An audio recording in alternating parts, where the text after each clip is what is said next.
कर देने जो भी मंगा मैनू सरकार अता कर देने। हर इज्जतां दा सदा औलाद गल विच रहना, हर इज्जतां दा सदा औलाद गल विच रहना। उन्हें खुशबख्तां दा ना मर के भी जिंदा रहना, जेड़े आका दी सना कर देने जो भी मंगा मैनू सरकार अता कर देने। जो भी मंगा मैनू सरकार अता कर देने, अपने मंगते ना। बिस्मिल्लाहिर्रहमानिर्रहीम। अस्सलामु अलैकुम दोस्तों, बुजुर्गों, नाज़रीन। मैं तुहाडे सामने अगली वीडियो के नाल हाज़िर हाँ। देख रहे हो तुसीं कि हालांकि भी तारफ की महताज तो नहीं है कि की है करम कला है।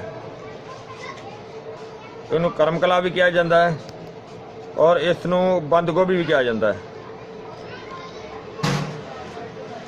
अल्लाह ताला दी शान है। देखो अल्लाह ताला दी ज़ात ने कितने सोहने इहदे विच परदे बनाए ने और कितनी सोहनी चीज़ है। देखो करम कला ते बंद गोभी जिस तरह के दिल की शिकायत बनी हुई है।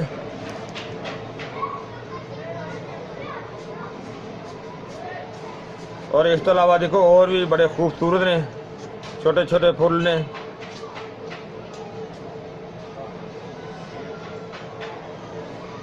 वैसे तो वैसे भी मैंने खूबसूरत लगे ने, मैं तुहाडे सामने दिखाने वास्ते तुहानूं रखे ने, लेकिन आम इस्तेमाल दे विच तां इस तरह वड्डे फुल जिहड़े हुंदे ने ओही इस्तेमाल दे विच हुंदे ने। इहनूं बंद गोभी भी कहा जाता है और इहनूं करम कला भी कहा जाता है। और इस तो इलावा इहनूं अरबी दे विच बकला भी कहा जाता है। और ये बड़ी मशहूर तरकारी है। अज के दौर दे विच इहदा इस्तेमाल बहुत ही ज़्यादा है। कुछ अरसा पहले कि इहदा इस्तेमाल इन्ना ज़्यादा नहीं सी हुंदा। इहदा जायका जिहड़ा बिल्कुल फिक्का हुंदा है और मजाज जिहड़ा इहदा ये बस मोतदली है, यानी कि ना ज़्यादा गर्म है ना ये ज़्यादा ठंडा है।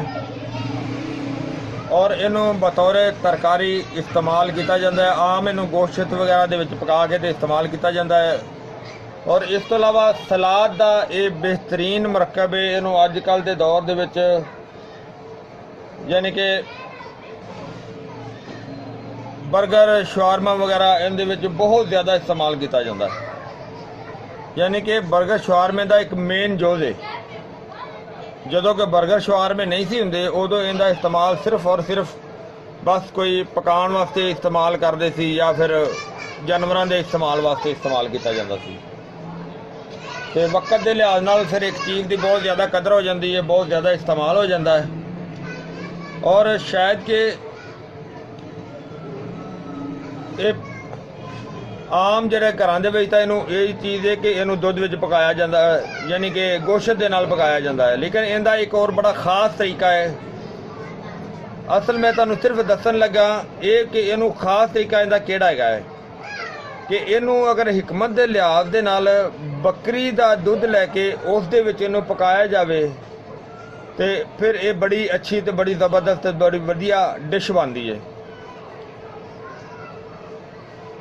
और ये उसका कुछ फ़ायदा होता है, लेकिन इसका ज़्यादा फ़ायदा नहीं है। इनू कसरत के नाल इस्तेमाल करना जरा इस दे नाल ख्वाब यानी कि ज़्यादा होंदे ने, यानी कि परेशान ख्वाब, जिस तरह कि दिमाग में सुकून नहीं होंदा इस बंद गोभी के इस्तेमाल के नाल। यानी कि अज के दौर दे विच वैसे भी आवाम नूं इन्ना सुकून नहीं है, इस वजह तो कि ये बर्गर शवारमे दे विच बहुत ज़्यादा इस्तेमाल होंदी है। हो सकता है इहदा इहो ही वजह होवे, क्योंकि जिहड़ियां सियाणियां ने गल्लां कीतियां ने, वड्डियां ने गल्लां कीतियां ने, वो भी गलत नहीं होंदियां।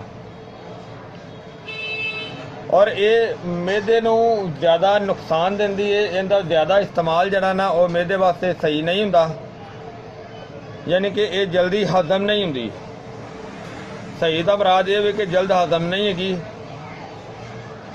ਲੇਕਿਨ ਅੱਜ ਕੱਲ੍ਹ ਦੇ ਦੌਰ ਦੇ ਵਿੱਚ ਇਹਨੂੰ ਜਲਦ ਹਜ਼ਮ ਕਰਨ ਵਾਸਤੇ ਇਸ ਵਜ੍ਹਾ ਤੋਂ ਨਾਲ ਕੋਕ ਇਸਤੇਮਾਲ ਕੀਤੀ ਜਾਂਦੀ ਹੈ ਜਾਂ ਹੋਰ ਕੋਈ ਚੀਜ਼ ਇਸਤੇਮਾਲ ਕੀਤੀ ਜਾਂਦੀ ਹੈ।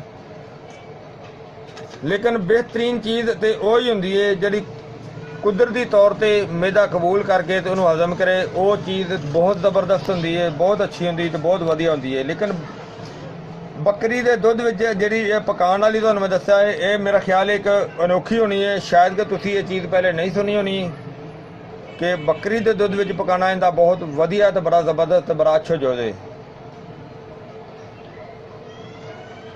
ਮੈਂ ਉਮੀਦ ਕਰਨਾ ਇਨਸ਼ਾਅੱਲਾ ਕਿ ਇਹ ਵੀਡੀਓ ਤੁਹਾਨੂੰ ਅੱਛੀ ਲੱਗੀ ਹੋ ਜਾਵੇਗੀ। ਇਹਨੂੰ ਤੁਸੀਂ ਲਾਈਕ ਕਰਿਓ, ਸ਼ੇਅਰ ਕਰਿਓ, ਸਬਸਕ੍ਰਾਈਬ ਕਰਨਾ ਬਿਲਕੁਲ ਨਹੀਂ ਭੁੱਲਣਾ। ਇਨਸ਼ਾਅੱਲਾ ਅਗਲੀ ਵੀਡੀਓ ਨਾਲ ਫਿਰ ਮਿਲਾਂਗੇ। ਇਜਾਜ਼ਤ, ਅੱਲਾਹ ਹਾਫਿਜ਼, अस्सलाम वालेकुम वरहमतुल्लाहि वबरकातुहू।